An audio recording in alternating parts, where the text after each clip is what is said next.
Oh, yes. Welcome back. Welcome to this week's episode, this week's post-episode issues, Game of Thrones, Season 4, Episode 4, Oathkeeper. And I have an oath to keep to talk about every single Game of Thrones episode ever in existence. I have an oath that as long as Game of Thrones is on the air, I will podcast about it. I can't help it. There's too much fun stuff to talk about. And this episode is another example of amazing things. This episode had a lot of sort of like the fallout from the Joffrey death and how the world of Westeros has changed, so to speak, since this little son of a bitch has been dead, and we've celebrated now 2 episodes in a row of the son of a bitch being dead, and it's still exciting. And I think this episode was a little bit more, everyone was kind of bathing in the fact. Everyone put their cards on the table tonight. No more analysis paralysis over who killed Joffrey. No more keeping our mouth shut because of stuff we know because of the books. It's out there. It's out there. It's out there. Littlefinger, Lady Olenna, they did it. They conspired to kill the king, and they used Sansa in their plot, and... Poor Sansa. We are hard on Sansa. Apparently, from the listenership, they have stated that we are very, very hard on poor Sansa. And I gotta say, she stepped up this episode. She showed she does have some intelligence. She has a little bit of her mother in her, and a little bit of her father's heart and going on there. So this is a good episode for Sansa. She's a survivor, right? She's a survivor. Yeah, I thought this was a good episode for Sansa. I was impressed with her on a whole tonight. So she showed some brains. She showed that she's been actually paying attention in King's Landing. She knows who the players are. She knows that Tyrion didn't do it. She knows that's not what Tyrion's about. She pretty much kind of knew that Littlefinger had to have something to do with it. If he knew there was going to be that distraction that happened in order to get her away from the city in the middle of the wedding, like she put all that together. She was pretty smart about it. Yeah, we got to give Sansa credit. But before we go any further, hi everybody, I'm Phil from the issuesprogram.com. This is post-episode recaps, post-episode issues of all your favorite episodes, different television shows we'll be talking about. Tonight we are talking about Game of Thrones, and we're really excited. You can check it out at issuesprogram.com, or please subscribe if you haven't already. Please also comment away. Tell us what you thought of this week's episode and what you think of the silly things we said. We really appreciate all the support people have given in listening to the episodes. We're going to be available on iTunes soon, so look for us there. I'll get more into that later once everything is available, but it's all in the works. I'd like to thank all you guys for all the support. So let's get into this. Let's get into this week's Game of Thrones episode, Joe. It's we started right at the beginning this week, and we start right off with fire. We see burning fire to symbolize that we're going to hear about Dany. We're going to get a little bit of a Dany situation going on here. And it's Grey Worm learning to read. We have Grey Worm's reading classes, and he's really pushing himself. Do you think he's just learning to read because he wants to be close to the girl? I think he doesn't really give a crap about reading. He doesn't have anything. He doesn't have any, like, he's unsullied, remember? I mean, he's free now, but there's only so much he's going to be able to do. And he kind of reminds her of... He can still love. He still has a heart. But I think his heart is Daenerys. Not anyone's but Daenerys. He's doing this for her and her alone. He has a heart and a tongue. He can make himself useful. This is to show Daenerys that she wasn't, wasting their freedom. He's learning. He's growing. He's making choices. He's doing what he wants to do, and I think he's doing it for her. Well, not for the others, not for Dany's slave girl. So while he's talking with the translator there, while he's talking with Dany's C-3PO, they talk about their home and how the beaches were nice and they were so warm. And she remembers the village, and they're bonding over being from the same area. And she asks him basically the same thing: do you remember your past? Do you remember where you grew up? And he's like, unsullied, always unsullied. Before we were unsullied, we were nothing. And I'm never going to return to the islands because I just want to kill the masters. That's all I want to do. I want to kill the masters. Kill the wabbit, kill the wabbit, kill the wabbit, Joe. That's all they want to do. They want to kill the masters. Absolutely. Yeah, kill the rabbit, exactly. And then the Khaleesi shows up, and she asks how the reading's going, but he's gonna have to take a break for a second and learn about get back to the reading in a little bit. and it's time to let the mission go, start the mission. And then right from fire, we go to water, and we see Grey Worm and his little group coming out of the water, and running to go into the city, going into the sewers of the city of Meereen. And then we go to That's how they got into the previous city as well. They snuck in through the sewers, got past all the guards, and kind of suspect. We don't put anybody on the sewer grate in the back where there's plenty of ways in. Nobody ever thinks about the shit. How the shit gets out of the city. It's like in the Walking Dead. Who was watching the gates when a big freaking tank rolled up? You know? Right. Come on. So, I thought the water and the fire thing was evident at the beginning here too. A little bit of a comparison of going from the fires of Dany to the waters of Meereen. I don't know. There were a couple of weird fire water transitions that were pretty obvious to me, and so they run in. The slaves are talking, and they're saying that they're basically saying what we were talking about last week. They think the rumors about Dany are kind of blown out of proportion. That they might free men, but the masters are too strong, and they're going to kill us. Some of them even said that they had seen this before. They had seen rebellions, a couple of them before, and the masters always win. Eventually they crush the rebellions, and life goes on. Yeah, and I mean, I think it's that when you become institutionalized, the same sort of thing when you're in prison too long, and there's always that character in a prison movie or television show that leaves, like Tasty or something from Orange is the New Black, that leaves and then needs to come right back to prison because they can't deal with it. And it's similar when you're a slave and when you're dealt with seeing your kids, seeing the children all die and getting destroyed by the masters. They're like, if they do this to children, what are they going to do to us? What's this? Right. What's this girl gonna do? They don't believe in it. And right there is when Little Worm comes in and Grey Worm. Little Worm. Worm. I got Littlefinger on my mind. I'm sorry. I'm jumping the gun right to our next scene. The little Grey Worm. No, Grey Worm comes in, and he basically just tells them that. Basically, the slaves say to them, "You're unsullied. You know how to fight. You can be free men. You can fight for yourself. We can't beat the crap out of the slaves. We don't have training. We weren't bred since we were children to be fighters like clone troopers from Star Wars. We're not like that. We have issues. We have problems. We're weak." And Grey Worm just drops a big bag of swords down and goes, "Now you guys are armed. Now you guys are weapons. Kill the masters. Kill the masters. Kill the masters." And they do. And they do. And they do, and we go to some master walking around, and you get stuck in a kind of like a four-way trap, and it's all the slaves kind of beat the crap out of them. And then we get to Dany climbing these stairs to the towers of Meereen, and everyone's calling her mother. And during this scene, I had one quick question: where are the dragons? Oh, chained up or flying around out in the field somewhere. Pillaging villages? They pillaging? Yeah, they're probably pillaging you saw them, they had a sheep. What else are they doing? They're picking off farmer sheeps in the countryside. I don't think she's really kept them chained or anything.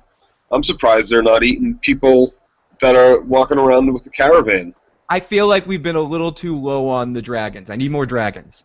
Yeah, well, I need more everybody wants dragons, but there's only 3 in the entire planet, and they gotta go feed themselves and fly around.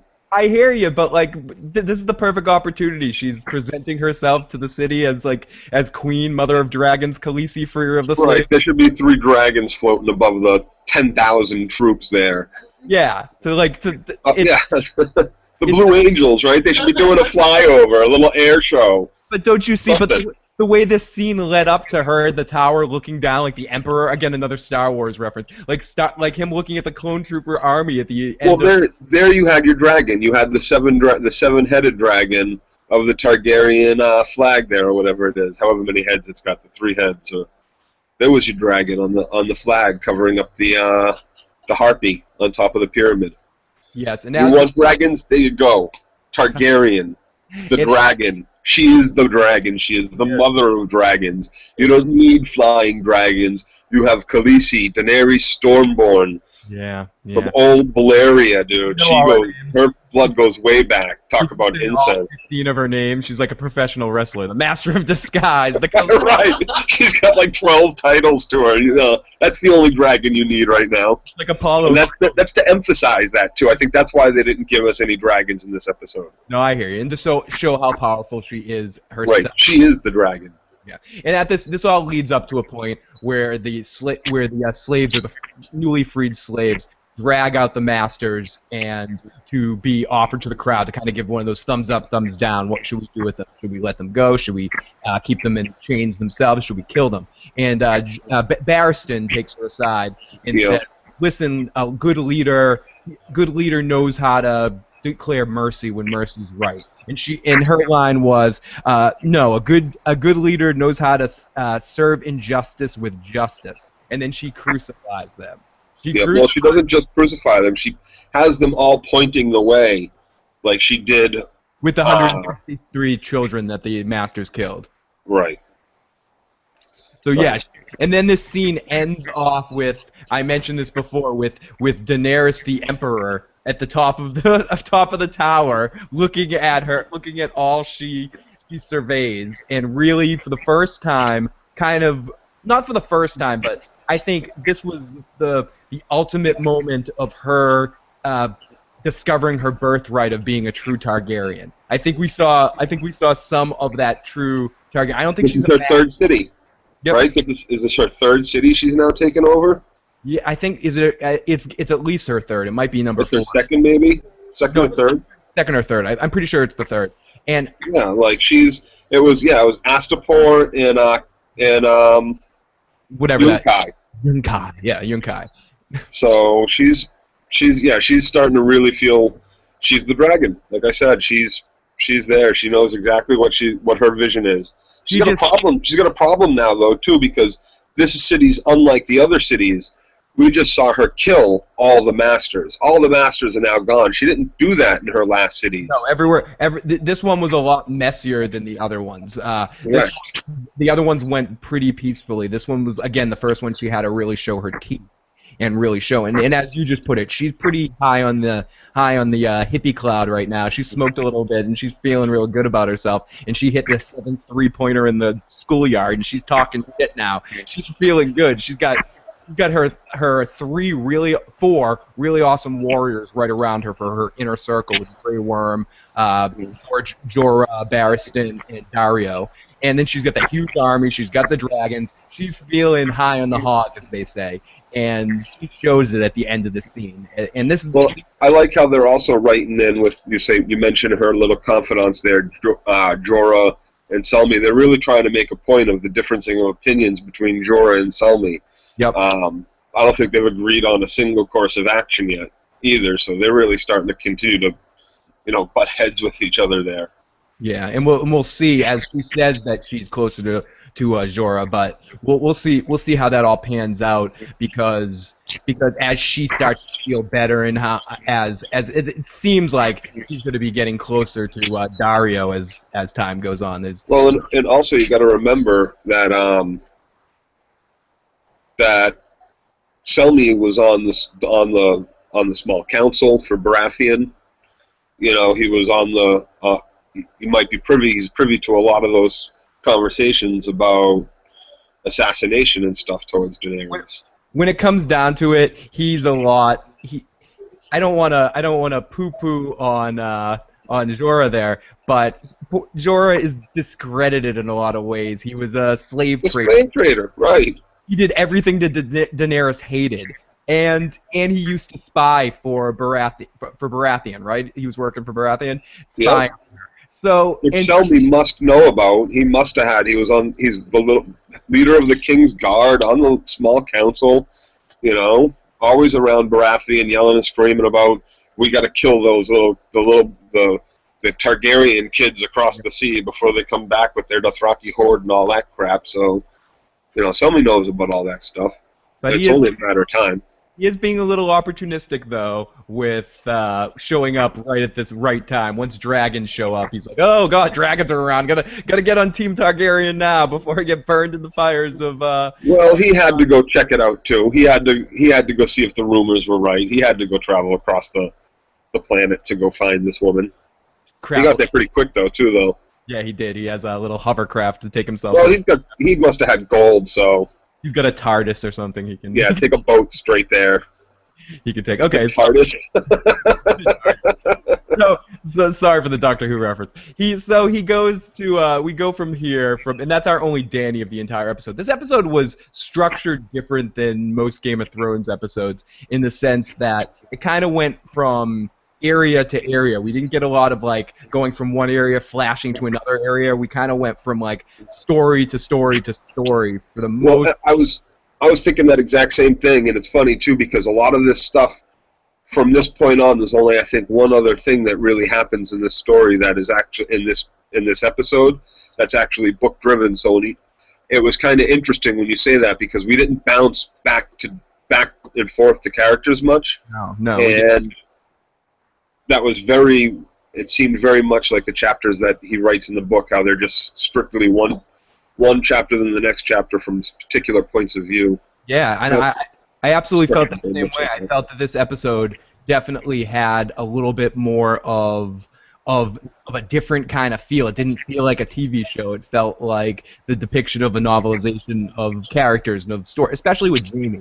We really got in Jaime's head tonight, and considering everything, I mean, I guess we need to talk a little bit about it. There was a huge upcry, not just from us, where we bitched a little bit about it last week. A lot of people, including George R.R. Martin, had a little bit of an issue with the change of the Jaime Cersei scene. The rapiness of it all. The rapiness of it all. It was a little too rapey for some people, especially considering, and it seems like even more of a weird choice to me, considering how Jaime-centric this episode was from the point of view of Jaime being a hero. It almost just kind of overlooked the whole Jaime raping Cersei thing, even in the scene with the two of them. It was just like, it's oddly placed. We're supposed to be, at this point, we had a commenter about Jaime being just pure evil all the time. He's always been evil. He threw a little boy out the window. You can't come back from something like that. That's just it. At this point, we're not supposed to be thinking that Jaime's still capable of all this evil. He's spent time as a prisoner. He's found mercy on the hands of his captors from the woman who he threw out, the mother of the child he threw out the window, gave him mercy. She knew about it. They kind of talked about it. And then, it all comes down to, but he's just goes and rapes his sister. Yeah, but you break down all of this building that he did as a character, and it breaks down in that scene. And then we don't feel as good, necessarily, about what we see in this episode from him. Absolutely, and I don't want to belay that point too much about differences in the book. I know it's a different entity, but ultimately, there's the same tenets and the same story points that need to be hit. And one of the points that's very important in the book at this point, and in the story at this point, is Jaime is becoming a hero. We're supposed to really felt everything he went through and show the honor that he shows tonight with with everything that happens with Brienne and all of that, and with his oath to the Starks to protect the children. And that's really important. This is important in the show as it is in the book. So it's just as important to talk about it. And by doing that scene with him and Cersei, it does add credence to what that commenter said, that, they can easily just say, I always knew Jaime was a horrible person, and it's just proved it. And you know what? That commenter's right. It did. It brought Jaime's character 10 steps backwards. And then this episode, we're supposed to just feel him 1,000 steps forward again. And that's why I think that was a kind of a mistake. I think they put it in there just in a sense to kind of amp up the drama of the emotion of it all, and because of the nature of when Jaime was there, they had to change that scene up, and I think they didn't think about the ramifications of it. And George R. R. Martin's comment was, they didn't consult me on that decision. It was interesting. Period. He said he made a drastic comparison to the book. He says that's not how it happens in the book, and he felt he was not that sick of a person. He wouldn't have written that Yeah. And I'm sorry, George R. Martin, you are that sick of a person. Most of the shit in these books are pretty sick, and the fact that you wouldn't be as sick to have that happen, that's a little bit of a stretch, my man. I know. Yeah, right. Like, Considering some of the stuff that he's done in these books and the show, in the episodes that he's written in the show. In fact, if he wrote, but okay, so let's get back to the episode. yeah, I'll throw a little boy out the window who catches the incest between the twins, but I won't make one twin rape the other. Oh, on the next to the dead son's body, but I'll make But I'll make them have sex next to the dead son. I'll make the entire Craster's Keep women raped till they're dead. Yeah, and make sure that has. Although that's not really in the book either, but essentially that's what Craster's been doing to all his daughters forever anyway. So yeah. We'll get to that. We'll get to that. So I just feel like we had to deal a little bit with the outcry that came from everything that happened, because a lot of people seem to have a lot of problems with it, including George R. R. Martin. So we go to Jaime here, and we start our Jaime part of the episode with Jaime and Bran fighting and training. They're a great pair. I love this change from the book, simply because the character that was used, we found out the actor that was playing the character, the guy that chopped off. Well, supposedly that's from. I didn't look into it. I read the comment and after one of our. Did you look into it? I didn't look into it. I didn't look into it either, but apparently, according to the commenter, and we'll take we believe virtually everything we read. So it's on the internet. It's got to be true, right? That the actor has cancer, and they had to change it for the books. But I really like the fact that they made this Bran. It's similar to last week, and we didn't comment about this. Brilliant choice. But last week, with Dario being the guy in the that fought the champion of Meereen. In the books, it was this other character that isn't on the show, and I like the fact that they made it Dario. It made Dario a little bit more useful in the moment. But anyways, to Jaime and Bran. They're fighting, they're training. Jaime seems to be getting better with the left hand, but still not perfect. And then Bran rips off his hand and slaps him in the face with it. Yeah. And he knocks his ass down. And we get some cool one-liners back and forth where Jaime's like, do you like beating a cripple? And he's like, I don't know. I like beating a cripple, but how's it feel to be on the ground? You're hated. He basically calls him a twat, and he slaps him around. And it's just amazing as he beats down a cripple.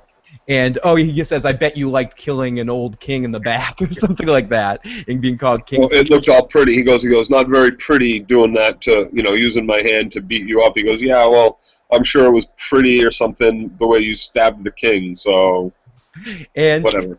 And then, in the back, right? In the back, and of course, then they talk about the little elephant in the room, the big elephant in the room. They talk about the Tyrion situation, and basically, Jaime goes, do you think that Tyrion did it? He goes, well, he hated that little twat, but he didn't do it. Poison's not his style. In fact, murder's not his style. But if you want to really know, why don't you go and ask him? Have you even gone to see him? And Jaime's like, no, I haven't been to see him. And then he tells him about how he was Tyrion's first choice as his champion when he fought, had a fight for his life in the area for when Catelyn Stark had him prisoner. And Bronn says to him, will you fight for him now? And we go to my favorite scene of the entire episode, because I just love seeing these two together, and I feel like we don't get enough of these two together.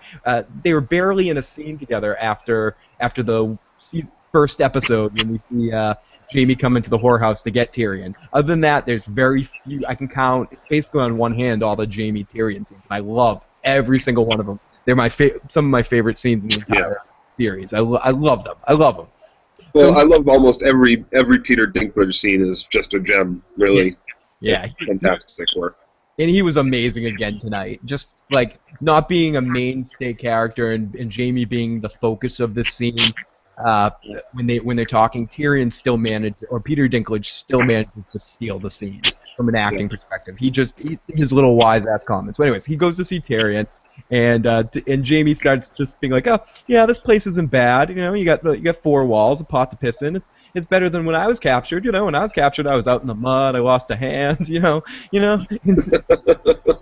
Tyrion's just like, listen, is this supposed to make me feel better? And Jaime's like, I don't know. I'm not trying to do that. And so Tyrion can't help but ask. He's like, so how's my sister doing? And I know what's going on. I'm going on trial. My dad's going to be a judge, and he wants to kill me, and everyone thinks He I'm wished me dead forever. He wants me dead forever, and Cersei's going to kill me, and what are you really asking? Did I do it? And Yeah, the dad absolutely sees it as an opportunity to get rid of him. He won't have him killed. He'll probably just send him to the Wall to be a steward or something like that at the Wall. Yeah. He'll give him that opportunity or something. I don't see him getting killed for it. No. Or maybe even, I mean, it is regicide, so. I do think that if Tyrion if Tywin wanted Tyrion dead so much, I don't think he would have gone to all the trouble with the Sansa situation, trying to get him married and get him a kid and all that. I think he just wants him out of the picture. I don't think he'd allow Tyrion to die in this situation. I think Tywin's smarter than that, and he's had plenty of opportunities to kill Tyrion if he really wanted to kill Tyrion. At least that's come on, really? He says, we're about to go to battle with Robb Stark. Get in the front line, fight with your mountain men, with your moon men. No, I hear you. He just lucked out and got knocked out at the beginning of the fight. But I guess I feel like since then, he was the hand of the king. He stepped up.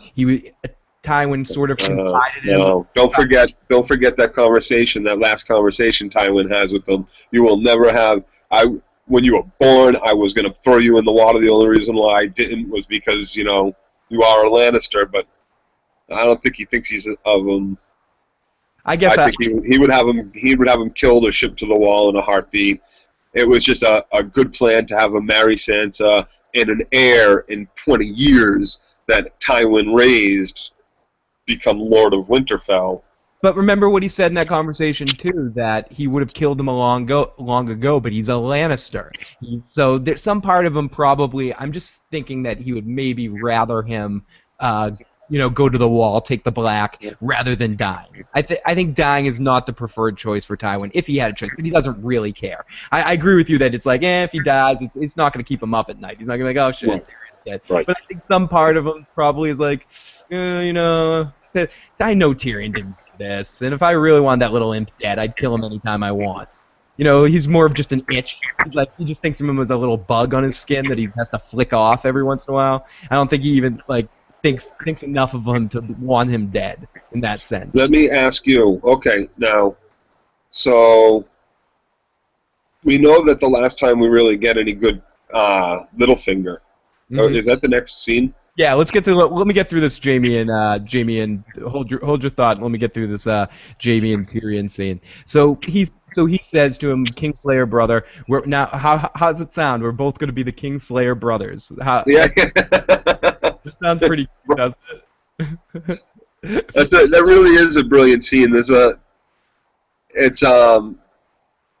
It's interesting the way this scene differs a little bit from the book too. No, absolutely. This is hugely different, and part of it's because of the setup with the Cersei situation, so it has to be different.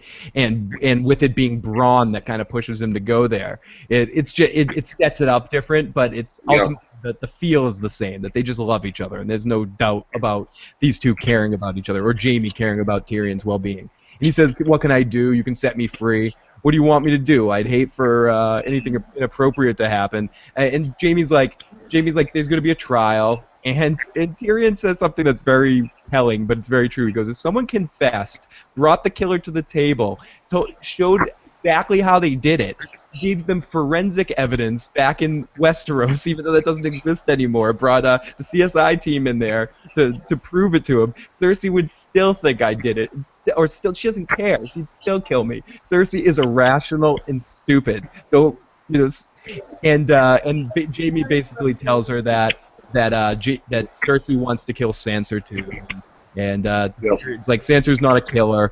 Jaime basically, you need to protect her. You need to keep her away. Make sure you know this girl isn't a killer. Do something, and then that scene ends, and that was a great scene. I could have used more Tyrion, but at this point where he is, that's basically all we can expect from him. We can't just keep flashing to his jail cell. There's not much you can do there. How many people are going to come visit him? Exactly. He's the guy accused right now of killing the king. Nobody's his friend. There's not a single person, and they're doing everything they can to build a case against him. They have a squire. They've come to get a squire who, foiled Cersei's last plot to kill him on the Blackwater. Yep. Yeah, which Podrick saved Tyrion's life. Yeah, Podrick's his best friend. When it really comes down to it, his most trusted confidant. When it comes down to it. So here we go. And see here, you know what? You're absolutely right about that. Tyrion's only friend in this world, as much as Bronn's a friend to Tyrion, Bronn is a sellsword. Bronn's only, his motivation is the money that he's getting paid. He's now a knight, Sir Bronn or some shit from Tywin for his heroics.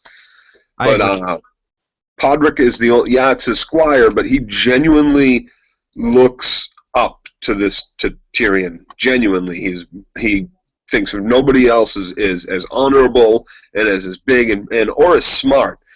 And he might be right. He might absolutely be right about that with Tyrion. So when it comes down he's his only friend. He's his only real friend in the entire King's Landing, or maybe even Westeros, as far as I think.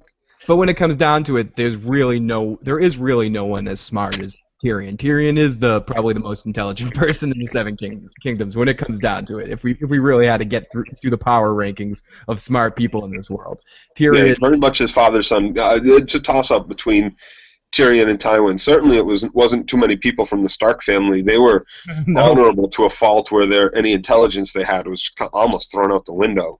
Yeah, you got to think Varys is up there. You don't have to be naive about things to go tell some of these I'm going to take you down if you don't kill me. Basically, there was some not smart things that went on, but Tyrion is definitely probably one of the smartest people. Yeah, going to one of the other smart people in the Seven Kingdoms, Littlefinger and Sansa. Littlefinger, little worm, as I said. Oh. Littlefinger, look at him. Look at the little finger. Look at the little finger. Look at his little finger. And they're talking. Sansa's like, "Where are you taking me? What's going on?" He's like, "I'm marrying your Aunt Liza in the Eyrie, and I'm taking you there. You'll be safe." And then Sansa doesn't pull any punches. She straight up goes, "Did you kill Joffrey?" And she's like, "I know it's you. I know you used Sir Dantos, but he didn't kill him. You met up with somebody else, and you had a plan, and you killed him because I just know you did." And Littlefinger's like playing with her. He's like, "Perhaps it was Tyrion." She's like, "Nope, I know it wasn't Tyrion. Tyrion would not do this." Tyrion didn't rape me, but he's going to kill his brother. Come on. Tyrion didn't force himself upon his wife. We've been married for months. He could have had me at any time. He hasn't. It was. She knows her husband as much as you can know your captor. Pretty much, she knows who Tyrion is, and she knows it. Just like Podrick said, he's not a murderer. He didn't do it. The good man. She knows he's a good man because he didn't touch her. He gave her respect. He treated her like a lady. He treated her the best she's been treated in her entire life since she's been left Winterfell. She's getting beaten in court by Joffrey's, little slave boys and guards, children among men, and Tyrion comes in and stops this, her getting beaten and her clothes torn off, so she knows exactly who. I mean, that's just even humiliating. She knows exactly that Tyrion didn't do that. Tyrion would never have done this. Tyrion was being humiliated, but at that wedding, and even in his anger, he would have thought of a way, without murdering Joffrey, to get back at Joffrey. Exactly, and he did. He did just with his comments. And without getting caught, right. Just with his witty comments at the wedding, too. He just put Joffrey in his place and made Joffrey look like an ass without even having to say anything. So she said, Littlefinger says, "No, Tyrion, you're right. Tyrion didn't have anything to do with it, but guess what? You were."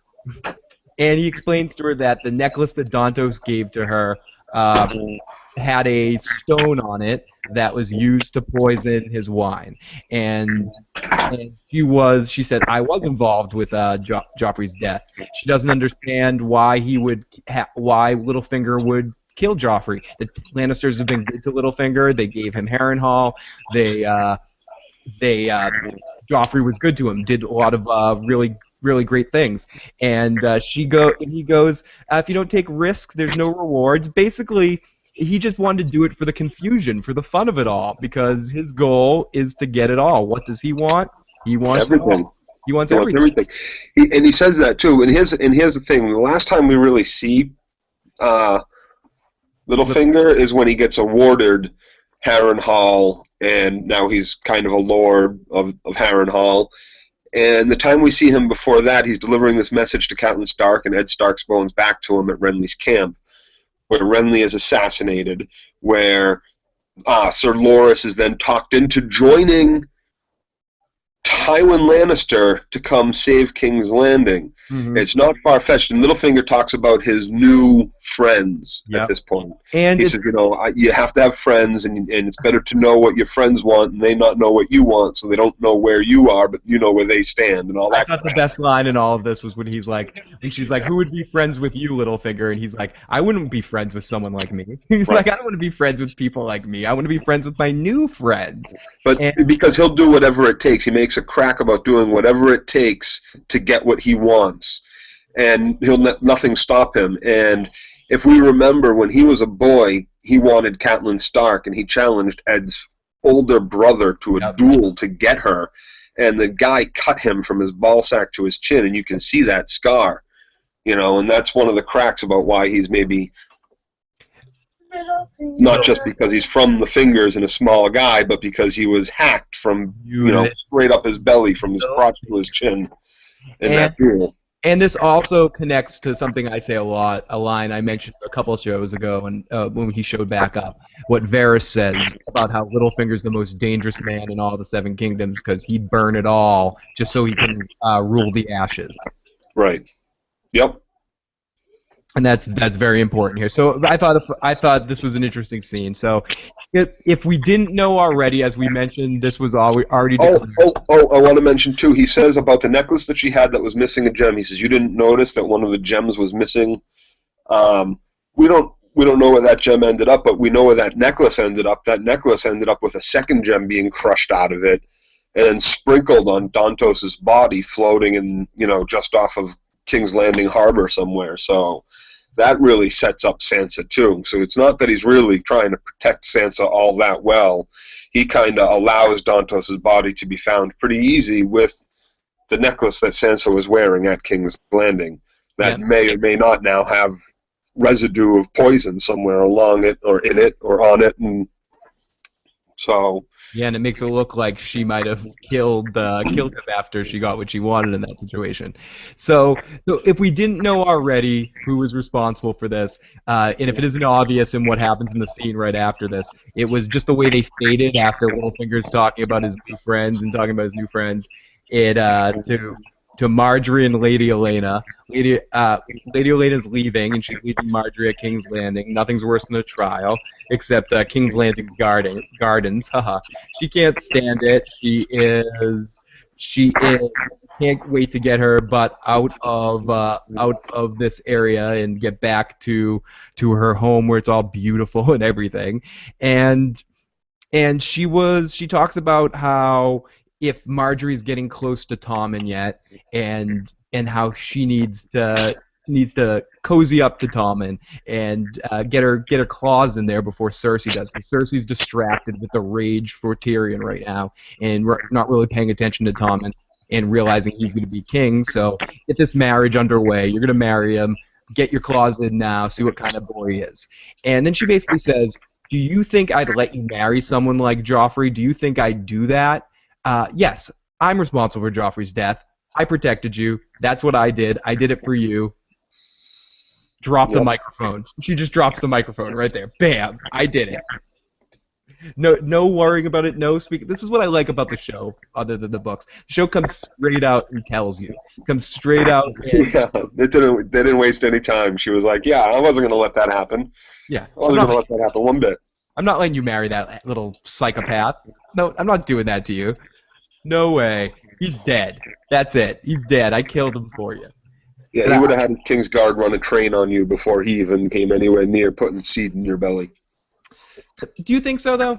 Honestly, do you think... Yes. Some part of me thinks Joffrey would have been nicer to that chick, because he never would have done any of the... and why did he agree to do any of that charity stuff for her? I think he might have been a little nicer to her. No, I think he has no interest in her whatsoever. He had absolutely no interest in women whatsoever. His only interest is to hurt and to kill. He wants to kill little animals and everything. He wants to skin Tommen's cat and feed it to him. Poor Tommen. Poor Tommen. He's going to be a much better king. I can already tell. I'm surprised Joffrey didn't have Tommen killed before he even got married, right after he was coronated, in an attempt to solidify that Tommen would never do anything to him in the future to become king. Yeah, I'm sure once he got a little older and he actually thought about it, he probably would have. And once people started to like Tommen, when Tommen got a little older, Joffrey would have killed him eventually. Probably, absolutely. And Lady Olenna has a good line here where she says, "Cersei's mean but not stupid." She's gonna figure it out what you're doing, and she's gonna get her hands in Tommen soon. So hurry up, Marjorie. Go meet your new husband. Go do it. She also tells her a little story about how she was able to manipulate people back in the day when she was a young, beautiful woman, and got to marry who she wanted to marry, and you know. She was good. That's how good she was. Yeah, she was very good. Marjorie's better, but she was very good. Well, you know she's good at playing the game. I mean, look at, she's an old woman in Westeros. That's got to be a hard thing to achieve, and she's in control of the Flowers Nation down there, and Highgarden. So yeah, she stole her sister's fiance, is what she did. That's what she did. She stole her sister's fiance because she didn't want to marry a Targaryen because she didn't like that silly silver hair that looked stupid. And he was twitchy, and But she knows how to play the game. She's been playing it for a long time, and now she's telling her daughter, or her granddaughter, you need to go out, and you're going to be just as good, if not better, than I was. You're going to go out and you're going to sink your little hooks into this Tommen boy. This is the next king you're going to marry. I know. The wife of 3 kings now. Poor Tommen. Hopefully third time's not the charm, not 3 strikes and you're out type of situation going on. I feel bad for this kid. Talk about the War of the 5 Kings. Jesus, how many kings are going to be with her? Yeah, by the time she's done, that's like a horror movie. You don't go anywhere. Maybe the cure is inside. Once you just got to get in there. Maybe that's the cure. Maybe she's trying to fix the issue with Tommen. We'll get to that scene, but she's going to try to bang him early, so... no matter what, she's got a thing in her belly there going on.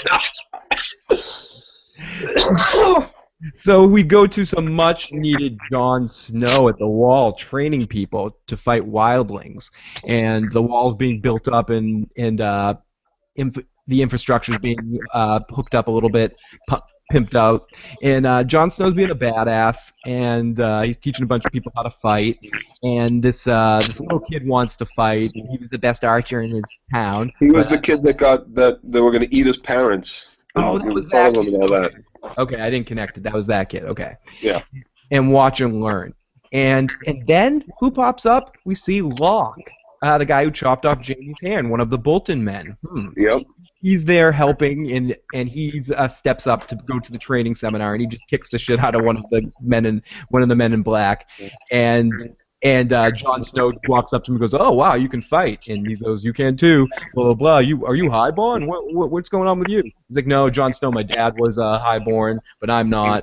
Blah blah blah, and this guy, and Locke says, "Yeah, I'm joining the Black. I want to.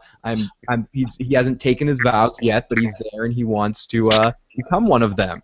Yep, and made up some bullshit story about why he's there, why he got arrested and sent there. Yeah, and if anyone soon forget, because I was watching with someone that didn't connect the dots right there, so I can understand how some other people might not. He works for Roose Bolton, and he works for who's Roose Bolton is the guy that has Theon Greyjoy right now, and had said the last time we saw him. Well, Ramsay is the psychopath. Ramsay Bolton is the psychopath that cut off his cock, and Roose is the father. Yes, of the psychopath, the who's a bastard of his. But the last time we saw them, they said they talked about Jon Snow, and they talked about the kids being alive and needing to go get. Theon was being told that Jon Stark was dead and all that, and they told the father as he was shaving. Joe, you just I have a question for you. You just did something in passing by accident, and it happened tonight too. Someone actually called Jon Snow tonight Jon Stark. Jon Stark, right? I said that too during the and it struck me, and it made sense. I was going to get to that later because that's later on in the episode. In the episode. But yeah. Did I just do it right now? Yeah, you I did. called him Jon Stark. You also called Ramsay Snow Ramsay Bolton quickly without thinking, but it was interesting that Right, because he's Ramsay Snow, and I wouldn't have had to say that he was his bastard son because I would have called him Ramsay Snow. Ramsay Snow. But it was interesting that they called Jon Snow Jon Stark tonight. That was weird. It took me aback. I had to rewind it. Well, and that's just to show you that people who are lowborn know that he's not lowborn. Know that even though he's a Snow, he's still a Stark. He's still, his uncle is a Stark who was there, who disappeared in season 1. Yep. We meet Eddard's other brother, who disappears beyond the wall. So it's no doubt that other people lower born up at this wall are going to look at him like he's a Stark and not a Snow. No matter how much he introduces himself as a Snow, he is Eddard Stark's son. Oh, by the way, if anyone that's in the chat room right now listening, or if at any point you're listening, please comment away on this video on YouTube if you have anything to say about what we're talking about or anything about the episode. And if you comment during the episode, we will get to your comment at the end of the show. Answer your question. So we go from here to Cersei drinking, and she's getting really, really drunk. And Jaime comes in, and she's like, "How many men are guarding our future king? One man? We need more men like that." And then we have Cersei being amazing. Why did Catelyn Stark let you go? I've been thinking about that since that big cow behemoth brought you back. The cow. The cow behemoth. Poor Brienne. She doesn't just say cow, she's like, that big cow brought you back. Classic Cersei. It's just like an evil, like, backhanded line. No talk about the rape, nothing about that, just being catty about Brienne bringing her back. And why did she bring you back? And he said, because I told Catelyn Stark I'd help get her daughters back. And Cersei's like, did you promise? Did you make a vow to our enemy? A solemn vow to our enemy? Solemn oath, right. Solemn oath. And he's like, yeah, because I wanted to get back to you. And she's like, well, Catelyn Stark's dead, so your oath means shit. So why don't you get Sansa Stark and get that murdering bitch and cut her head off to me and deliver her head so I can serve it to someone for breakfast or something.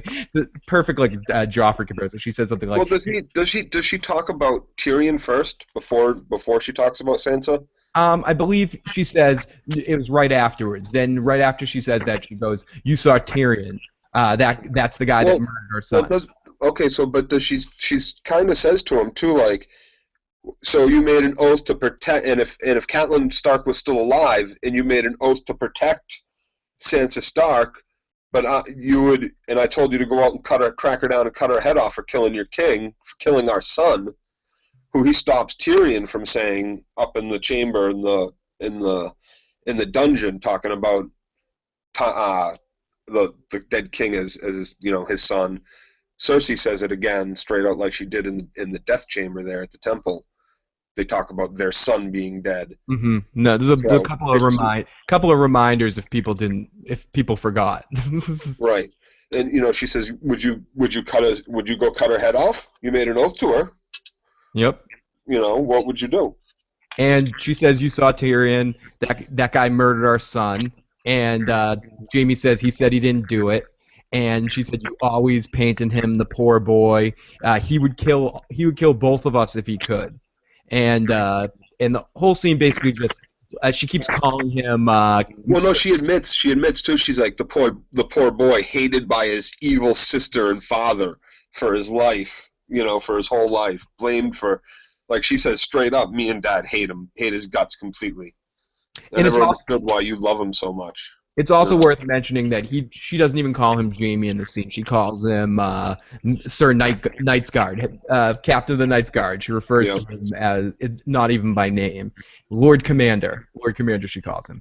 And then she says, I want 4 men at Tomlin's door every day, day and night. That'll be all, Lord Commander. And we go to Tomlin in bed. Well, no. We also see her. He says, he says Tyrion didn't do this. No, yeah, He said straight out that it wasn't him. Yeah, and that's when she says you always take his side and everything like that. Yeah. So we go to Tomlin in bed, and it looking at a boar's head in the sky, getting ready to masturbate to the board. No, I don't know what he's doing. He hasn't gone through puberty yet. And well, he hears something. Something freaks him out. He thought it was Mr. Pounce. He calls for his knight. Yep. He calls for his knight. And that's not his knight. And it's Marjorie. She got past the Kingsguard. She's sneaking into his bedroom. She goes, I'm not a strange visitor. I'm your future bride. And I want to meet you before we decide to spend our life together. And she's kind of seducing him, giving him flirty eyes. Every 11, 12-year-old boy's dream is happening right now. Oh my God. Please give me a hand job. Please give me a hand job. I was hoping she was going to give him something by the end, and this was getting sexy. This was reminding me of my childhood fantasy going on right now. Oh yeah. And the princess, the queen, comes to visit you at night. Oh yeah. And he's like, the queen, my mom wouldn't like this, and she's like, no, this is our little secret, and I'm going to be your wife. So your grace, tell me a secret. And he's just like any professional pedophile, this is our little secret. Don't tell anybody about our meeting in the middle of the night. You know what his little secret was? Then it was Pussycat time, and that's when the kitty shows up. Oh, Sir Pounce. Sir Pounce. Oh, what a perfect little name. I love this kid. I love this song. He's my favorite Lannister, second favorite Lannister next to Tyrion. I love this. Sir Pounce could have been dinner though. Joffrey always said he was going to feed my cat to me. Yeah, he was going to skin him alive and feed his cat. And Marjorie says, well, he was cruel. You don't strike me as cruel. And when I marry, I want us to be forever. Can I come and visit you again? And remember our secret. And he smiles and gives a little flirt. And then she goes in for the kiss and looks like she's going to give him the kiss. And then she just kisses him on the head. And then do you know what happens? Tomlin goes through puberty right there in that moment. Tomlin gets his first erection. Yeah, oh my God! Oh my God! I said bullshit. That scene ends with her leaving. He rolls over to go to sleep. Yeah, bullshit. Sure, he's pants are off. Blanket's gone. Yep. He's gonna rip his penis off. He's gonna. I'm sorry, it's happening. We've all been there. We're boys. Most of the people listening to this podcast are boys. We don't want to disrespect you girls, but let's be honest. 12-year-old boy, that happens to a 12-year-old boy, 11-year-old boy, however old he's gonna be. 10, 7. Yeah, that kid's touching himself. There's no doubt that that's happening right there. Yep. So the night that he made himself a man. Speaking of sword stroking, we go to Brienne of Tarth, reading a book about Jaime, and kind of a recreation of the scene we had with Joffrey a couple of weeks ago, reading about all the duties that Sir Jaime Lannister did in the book. And Jaime says there's still room for mine. There's still more time for good deeds for my page. Again, he feels the opposite of what Joffrey was trying to make him feel. He feels like he does have a second life now and a second opportunity. So then he goes outside and goes in hand and shows Brienne of Tarth the sword that Tywin forged for him from Ned Stark's sword. And he gives it to her and says, this is yours. And she's like, Valyrian steel? You give me Valyrian steel? And she's like, yep, I'm giving you Valyrian steel. Let's think about that book, too, for a second, real quick. Mm-hmm. There is more to be put in there. Not only is he the Kingslayer, not only did he slay the last king that he worked for, but he's also head of the Kingsguard. Well, the next king was murdered right in front of him at his own wedding, poisoned to death. Yeah. So there's some pretty bad marks going in under his page. He's lost 2 kings now. Yeah, he's not good at his job. No, he's not really that good at his job. And like for someone who had so much promise as a young child, he's kind of, he lost that battle to Robb Stark. He gets taken prisoner. He gets his hand cut off. He gets sent back to King's Landing. He loses another king. He betrays his oath by killing the first king. Like, he's not very good at the things. Yeah, he's not very good at he's not even good at trying to murder little boys. He only succeeded in paralyzing a little boy. So yeah, in his defense, he tried. He was trying very hard. So he gives Brienne Tarth the Valyrian steel sword, and he tells her it was forged out of Ned Stark's sword. Use it to protect his kids. Arya might be dead, but Sansa's out there somewhere. Protect her. And he also made something else for her, or got something else for her. Got her this awesome armor that she will fight for Lady Catelyn Stark, and she will do what she can to find Sansa and help her. And then he almost forgot. He even mentions Arya probably dead, but still try to find her. Exactly. That's what Arya probably dead. And he said he has one more gift for him, and he gives him Pod. For her, yes. But to him is the same mistake Pod made. That's why I said it. That's exactly why I said it. Yeah, Pod made the same mistake. It says, yes, sir, but he gives her Pod for Tyrion. Tyrion owes Pod a debt, so he wants him to be safe. And tell me, how awesome was this moment? I loved it. I thought it was fantastic. I wanted nothing more than to see these two ride off together. This is another great setup for two characters that are going to be great. I think we're going to see good things out of these two along the road. Yeah, I'm excited for this. We already saw some cool stuff with her being like, he's going to slow me down. I don't want him. It's exactly the opposite of the Hound and Arya. Yeah, because I think these two will definitely she'll come to really appreciate Podrick and really appreciate it because he's the best squire in the Seven Kingdoms. Yep. Oh, and tell me, isn't Bran isn't he just so precious giving the axe to him, Tyrion's axe from the Blackwater, and wanting to give him a kiss? He's like, oh, ready to give you a kiss, Pod. Because Pod taught him the way of the ladies, how to have sex with hookers without having to pay. What are you waiting for a kiss? Yeah. Saddle up the lady's horse, you bastard. And as we learned from the Hound, cunts like to name their swords. So Jaime's like, what are you gonna name the sword? So because Jaime's a cunt and so is Brienne apparently. So she decides to name the sword Oathkeeper, which is the title of the episode. So the sword has been called Oathkeeper, which I think is very appropriate for Ned Stark's sword to be called. Well, it's appropriate for the changes too that we've seen in Brienne's way of thinking about who Jaime is as a person. She wanted him dead when they first met, just as you know. Of course, she was only going to do what Catelyn Stark ever wanted, but she was not a fan of Jaime's. She would have had him killed. She would have killed him herself if she could. But now she thinks of him as the way we're supposed to be thinking of him at this point, which was kind of ruined a little bit last week. But whatever. I'm pretending it didn't happen. Because it seems like this episode wanted to pretend that it didn't happen, so we'll pretend that it didn't happen. Okay, I can do that.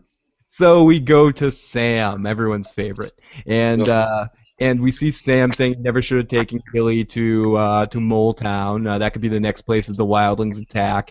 He knows how hard it is. He's gonna leave and go get her and bring her back, but they can't leave. Castle Black's shut down.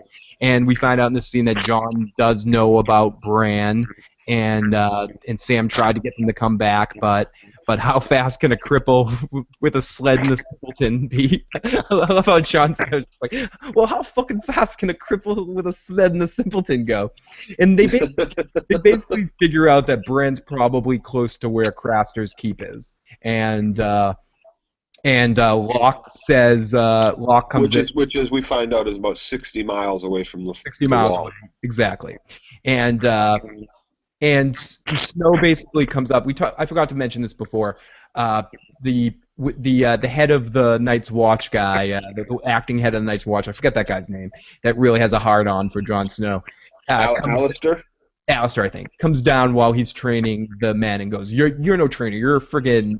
You're a busboy. Go clean the dishes, Jon Snow. You're a piece of shit. Get out of here. You're not the leader." And that guy's little number one goes. That guy's little number one, if you remember, is the guy that Tywin sent to the Wall, who was also responsible with the head of the King's Guard when Eddard Stark's head got cut off. When so he sent him to the Wall. So he's someone that's really pissed at. So he has brains. He smartly tells him that he should allow Jon Snow to go to Craster's Keep because Jon Snow is too popular, and if he doesn't watch out, Jon Snow is going to end up becoming the leader of the Night's Watch because everybody likes him.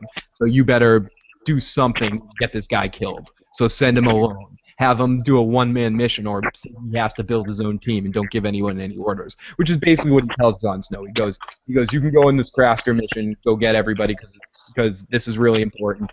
But I'm not ordering anybody to go. You need to get your own soldiers. So It's just interesting to point out too that even in this society up at the Black Wall that's autonomous from the Lord structure of Westeros and all that, that even when this guy is sent here to the Wall from King's Landing, he immediately takes his place at the head of the table with all the other higher-born people that have committed crimes and been sent to the Wall. He's not sitting down on the floor with everybody else in the chambers and eating in the common with everybody. He's privileged. He does still retain, money. I'm sure people send him stuff from home and things like that. It's just interesting to point that out, that not everybody at the Wall is equal, like they try to say. Like when he stops Jon Snow from training the people, just the regular soldiers. Right. He said, "You're a steward. You're not a warrior class. You're a steward. Go empty the potty chambers." So it's just interesting to show that when you do come from money and stuff like that, you can take your seat at the head. But this guy had a heart on him right from the beginning, so he was made a steward, and instead of a fighter and all this other stuff. So Jon Snow tells all the soldiers what he's doing. He says 60 miles, Mance Raiders in there, etc. A lot of stuff. Survival, we might not survive, but we can't let Mance find these guys, because if they do find these guys, they're going to tell them all our defenses, and we're screwed. Mormont was our dad. He was killed, stabbed in the back by cowards. He deserves better. Let's bring justice. Who will join me? True Stark fashion gets this rousing speech. Freedom! And all these guys stand up to go with him. A bunch of guys, like 5 or 6 guys. And Locke stands up too. And Jon Snow's like, "You can't go. You're a recruit." And he goes, "Well, I'll take the damn oath. I don't care. You need someone that can fight. I'll go with you." And Stephanie, who was watching the episode with me, goes, "I don't trust that guy." And I go, "That's because you shouldn't trust that guy. He's a horrible guy. He's a bad guy. Good call on that one. You should not trust him." And then that's it. There we go. Right from there to a guy sitting down and drinking wine out of the skull of our former leader of the Night Watch. And it's the guys at Craster's Keep. And this is one of those things that how this is shown here is completely different from the books. This isn't as detailed in the books at all. This was completely... Who's this character? Who's this guy we meet here, the leader of these guys? Do we know his name? I don't think we do know his name. I don't think it's really that important. I don't think he's going to last long enough for it to matter. Yeah, I agree. This wasn't... it's interesting to point out, again, none of this stuff happens in the book. No. This is completely created for the show, and I like it. I think like it too. I think it was done really well, and because you really, really quickly set up hate for this guy. You don't. There's no messing around. You hate this guy really quick, and you see why. It's a guy drinking out of the skull of Mormont. He's saying, Joe mentioned this line earlier. Fuck them all. Fuck them. Keep raping these girls. Rape them till they die. And he's rape them till they're dead. Rape them till they're dead. Rape them till they're dead. Yeah, they're beating. And in the room, there's like 4 or 5 of Craster's daughter wives, all naked, tits out, being raped, all bruised and battered, and that's exactly what they're doing. They're going to do it to everything. We learn really quick that these are just some evil guys, some evil, crazy dudes at wit's end that have been holding off, that have been in the Night's Watch for too long, and have been holding out this crazy for a while. And there's a lot of shit talk about how this guy is the best killer and everything like that. How just Sam last week. Raper, thief,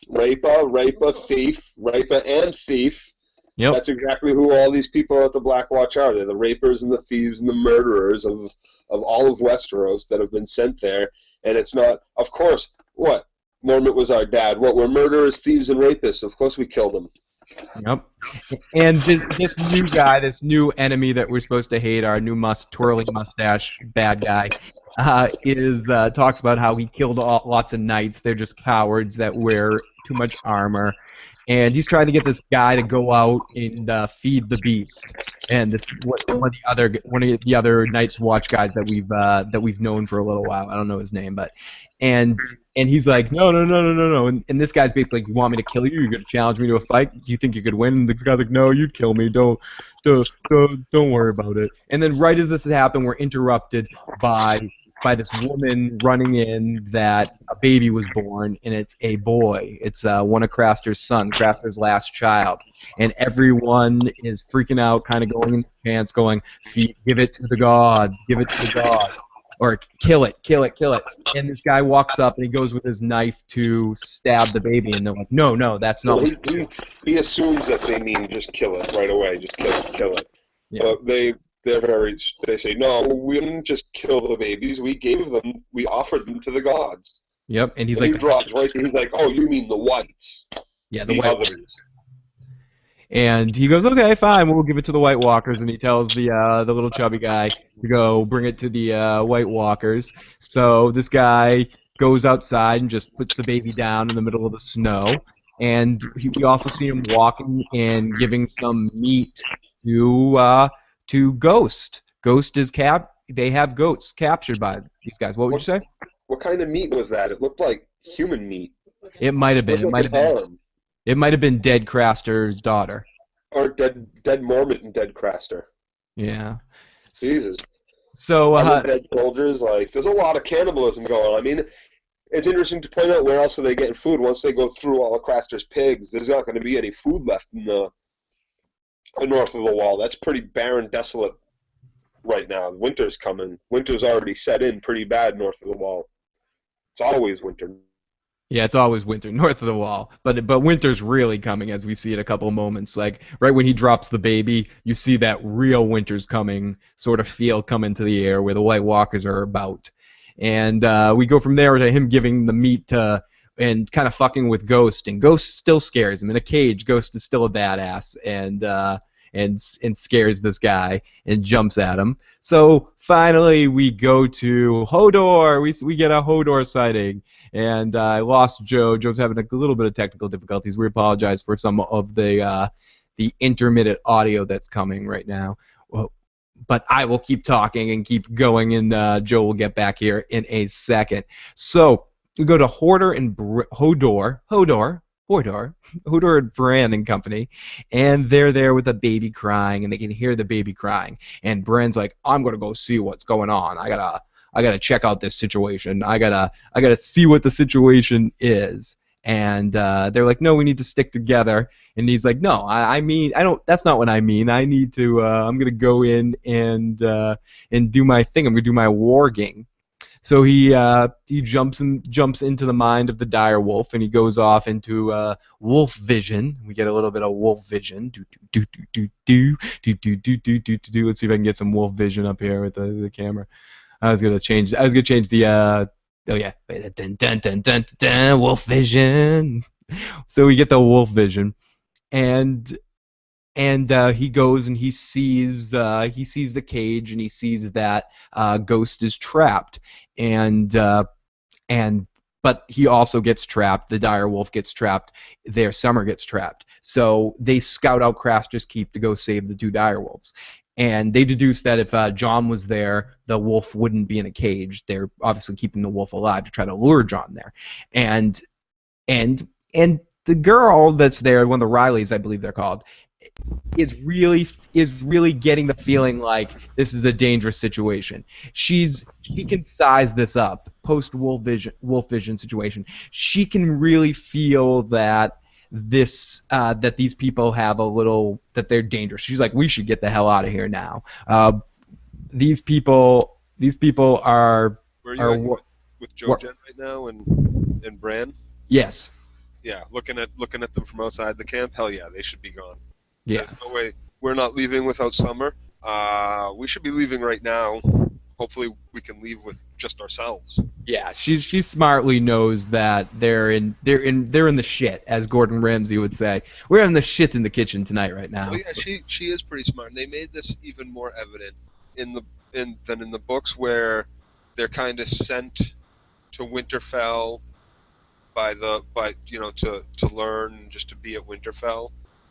This feels more like they were sent by the Lord of the bog area that they're from to actually go be with Bran. I think their father is the guy that was with Eddard Stark when he had Jon Snow. The only person that knows the identity of Jon Snow's mother. So these are smart kids. They were trusted to go there by the Lord of that little area in the Winterfell region, north of in the north. So then, unfortunately, she gets an axe to the back of the head, and they captured them. They saw the kids there. But do you think it was the giant or the kid in the crippled kid out there? I don't know. Whatever reason, they spotted them, and Hodor. And we see, Hodor starts getting beat. We get, like, Hodor violence. Hodor violence. This really made me sad. Hodor.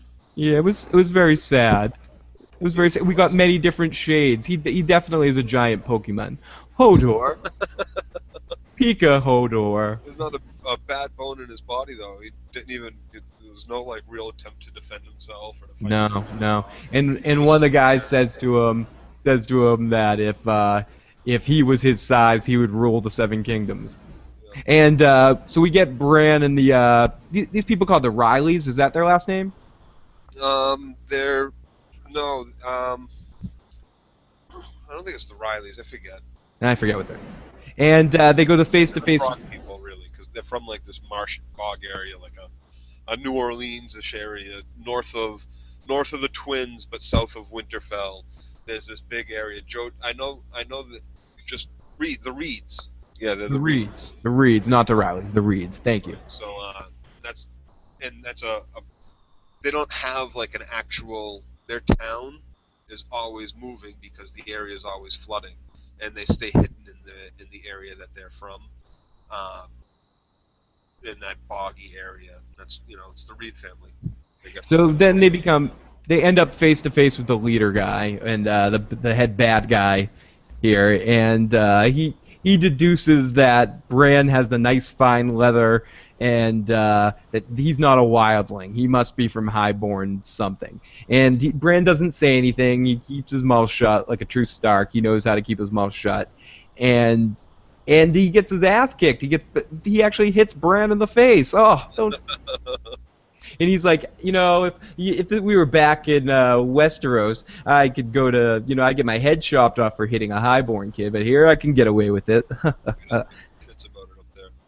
Yeah, and he's already been condemned to life at the Wall. He can never go back to where he's from. He knows it's either death or live there at Craster's Keep until he dies. So yeah, he's kind of lamenting about that. I used to be somebody. He's drinking in that scene before. He's drinking. You talked about the wolf and everything. Yes. Oh, so like, he's drinking from the skull and he's lamenting. I used to be somebody, and I could kill any man. I got 7 silver per kill while I was in King's Landing on. Yeah, good for you. What are you now? You're hanging out in Craster's Keep in a rape shack. Yeah, good for you, buddy. Beating on cripples, right? Yeah, beating on cripples. Yeah, good for you. And rape shack. And he's like, I like your curls. And he starts messing with the sister Reed. And he starts messing with his sister. And he goes to Bran, you've never played this game, right? And in meaning like you've never played the I'm going to threaten your friends game. And right there, the boy goes down the ground going into a seizure. And she's like trying to get to him. And this guy's got a knife to her neck and is about to cut his throat. And Bran, to save the day, screams out, I'm Stark. My name's Bran Stark, Stark of Winterfell. And this guy goes, ho, ho, ho, ho. And I thought this was going to be a horrible day. Because he just thinks, now, do I not just have his direwolf, now I have Jon's brother. And this is the moment where he refers to him. One of his guys, his little underling guy that he was fucking with before, says, this is Jon Stark's brother. And That's so if anybody was confused by that out there, they meant Jon Snow. And yeah. They definitely meant Jon Snow. Right. For whatever reason, they chose to write that in the script to call him Jon Stark, or it was an actor's choice. I don't know why they called him Jon Stark there. It was weird, but it just made me think of the professional Knicks ex-basketball player Jon Stark. I was like, oh, am I watching Knicks basketball? Am I playing a video game? Maybe. So we go from what we had wolf vision before to baby vision. And it's the baby vision watching as a walker's taking the baby to Walker camp. We're actually going to get to see where the White Walkers are from. We're going to get to see we're from a White Walker's perspective here. All knew this, none of this in the book. Yep.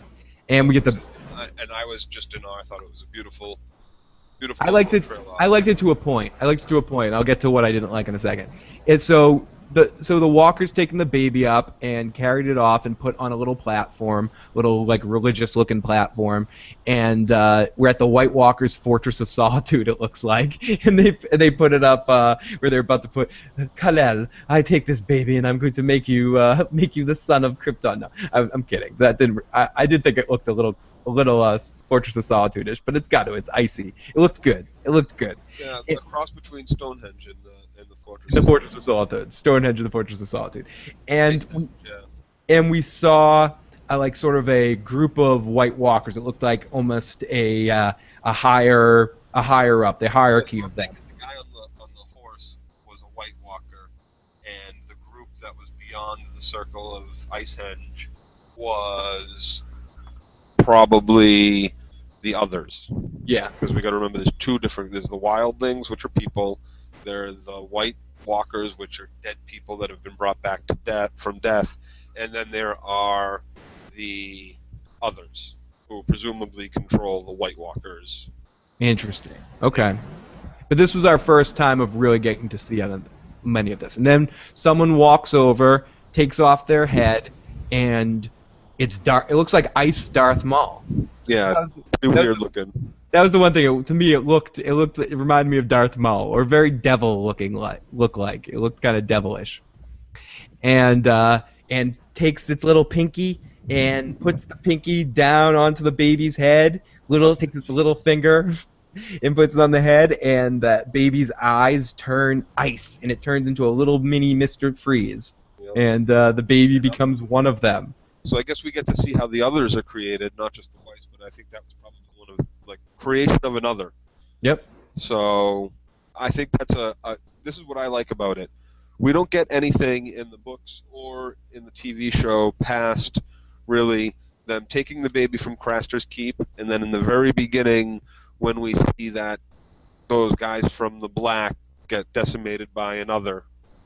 We get a little bit with Sam at Craster's Keep, but this actually goes into a little bit of the lore. It's a teaser.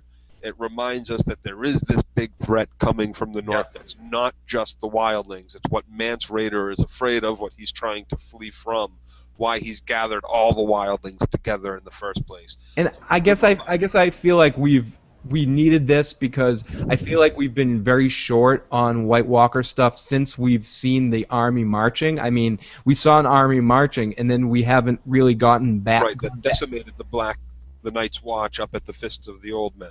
Mm-hmm. I guess we did hear about that. But so that is our episode this week. That's the post-episode recap of Game of Thrones Oathkeeper. I think it was a very good episode. The last couple episodes have been I think this wasn't my favorite episode of the season so far, but this is damn close. I loved it. It had no Ari in it, which was I love the Ari and the Hound scene, so I was a little disappointed with that. I could have used some more of that, but other than that, great episode. And I like the pacing of it, how we went from one situation to the next situation. I guess I could have used a little bit more Dany. Right, Dany too. Dany was a little light, but I like the no Stannis, thank you, and I like making the Sam short. But I feel like we're not getting enough Jon Snow. But I have a feeling we're due for a big Jon Snow episode with the Craster's Keep stuff. They just set that up, and I think that'll be good if we get Bran to meet Jon. Yeah, it looks like that might happen. It looks like we might be getting a Stark reunion of some sorts. So everyone, I want to thank you for checking out this week's episode. We will be back next week to talk more about it. Sorry for some of the technical difficulties. We'll get the mic situation. There was a little problem with the audio tonight. I could hear with tick tick ticking. It had to do with our connection issues, but we will figure it out. But I'd like to thank everyone for tuning in this week. We've got a lot of live viewers tonight, and we appreciate all you guys checking out the episode. And it will be available on the website issuesprogram.com for download if you want to get it that way, or you can always check the YouTube video. Please, when you're listening to this, whenever you're listening to this, comment away. Let us know what you think of what we're saying. Let us know what you thought about the episode, any questions you got. We try to get to every single comment throughout the week if we can. We really appreciate your support, your engagement. Hit the subscribe if you haven't done it already. If you've gotten to this point in the podcast, big hug to you and a kiss to you. We like to give you more, and we're going to bring you more episode recaps as we go on. There'll be a lot more fun coming up here. Joe, thank you this week for joining me. Thank you again. I will talk to you guys next week. We'll be back. Bye.